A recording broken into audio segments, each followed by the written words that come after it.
والصلاة والسلام على سيد المرسلين وعلى آله وأصحابه أجمعين أما بعد قال الله تبارك وتعالى والآخرة خير وأبقى جناب صدر مہمان خصوصی استاد محترم اور عزیز ساتھیوں، آج کے جلسے میں میری تقریر کا عنوان ہے آخرت کی زندگی۔ محترم حضرات، ابھی میں نے خطبہ میں قرآن پاک کی ایک آیت تلاوت کی ہے۔ اس کا ترجمہ یہ ہے، آخرت کی زندگی بہتر اور باقی رہنے والی ہے۔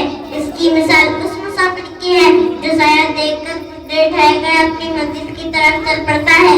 آخرت زندگی ہے، بہت سے لوگ آخرت کی زندگی کا انکار کرتے ہیں، وہ بیوقوف ہے، موٹی موٹی باتیں سمجھ میں نہیں آتی، ان کی عقل بھی موٹی سوچ کی وجہ سے موٹی ہو گئی ہے۔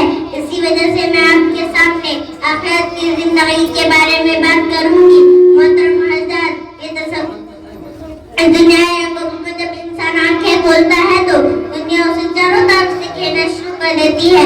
جس طرح کنویں کا میڈل یہ سمجھتا ہے کہ میری دنیا صرف کنواں ہے، اسی طرح بیوقوف انسان باور کر لیتا ہے کہ ہمیں ہمیشہ اسی دنیا میں رہنا ہوگا، بلا فرض مرنا بھی ہوگا تو سب فنا ہو جائیں گی، ہڈیاں خستہ ہو جائیں گے، جسم کے اعضاء ٹکڑے ٹکڑے ہو جائیں گے، پھر اس دنیا کے بارے میں کوئی سوال نہ کیا جائے گا۔ محترم حضرات، یہ تصور انتہائی غلط ہے۔ اس دنیا میں جب انبیاء علیہ السلام آئے، انہوں نے بتایا یہ دنیا امتحان کا ہے، یہاں تم آزمانے کے لیے بھیجے گئے ہو، یہاں کی تمہاری ہر حرکت اور ہر سکون کے بارے میں امتحان ہوگا۔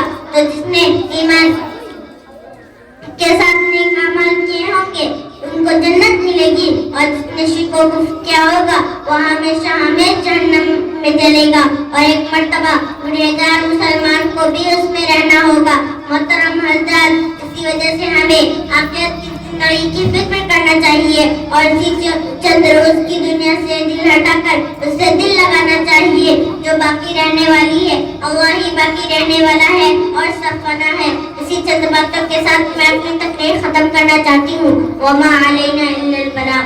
السلام علیکم ورحمۃ اللہ وبرکاتہ۔